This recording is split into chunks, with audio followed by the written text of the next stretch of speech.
E aí, pessoal, para esse limite aqui é muito fácil. Nós apenas devemos entender que essa expressão que nós temos aqui em cima, o seno x menos seno de A, ela é uma identidade trigonométrica que é igual a 2 vezes cosseno de x mais A sobre 2 vezes o seno de x menos A sobre 2. Então nós vamos levar essa expressão e vamos colocar lá em cima para podermos prosseguir com o limite. Teremos limite quando x tender a A de aquela expressão 2 vezes o cosseno de x mais A sobre 2 vezes o seno de x menos 2 sobre 2, tudo isso sobre x menos A. Aliás, aqui é A, desculpa, aqui é A sobre 2. Então, daqui o que nós vamos fazer é adotar um método em que vamos dividir tudo isso aqui pelo 2. E nós vamos escolher isso aqui para podermos simplificar ainda mais a nossa expressão.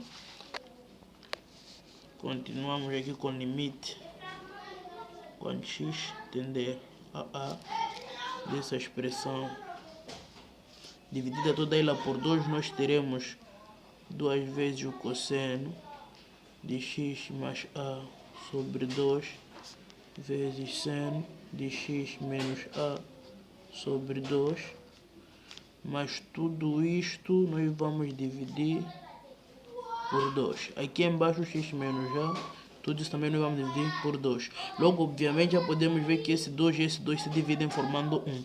Então, aqui nós teremos esta expressão assim. Essa é a expressão que nos falta.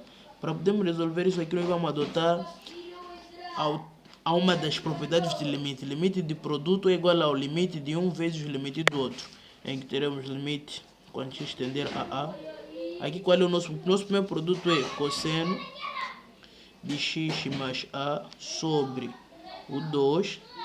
Esse é o primeiro limite, que vai multiplicar com o limite do segundo produto, que há de ser seno de x menos A sobre 2 a dividir por x menos A sobre 2. Aqui já é fácil, nós conhecemos aquela identidade, o limite fundamental da trigonometria, que diz que seno de x sobre x, isso no limite com uma tendência a 0, por exemplo, isso é igual a 1, que é a mesma coisa o que nós temos aqui nessa parte. Logo, essa toda parte aqui é igual a 1, e só ficamos com esse limite, que substituindo tendência, ficaremos com limite quando x tende a de cosseno de A mais A sobre 2 vezes 1.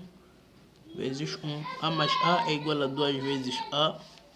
Isso é a mesma coisa ter limite de cosseno de 2 vezes A sobre 2. Simplificamos. É a mesma coisa ter limite. Aqui já podemos remover o limite porque já substituímos a tendência lá. Isso aqui implicaria dizer que o seu limite é igual a cosseno de A.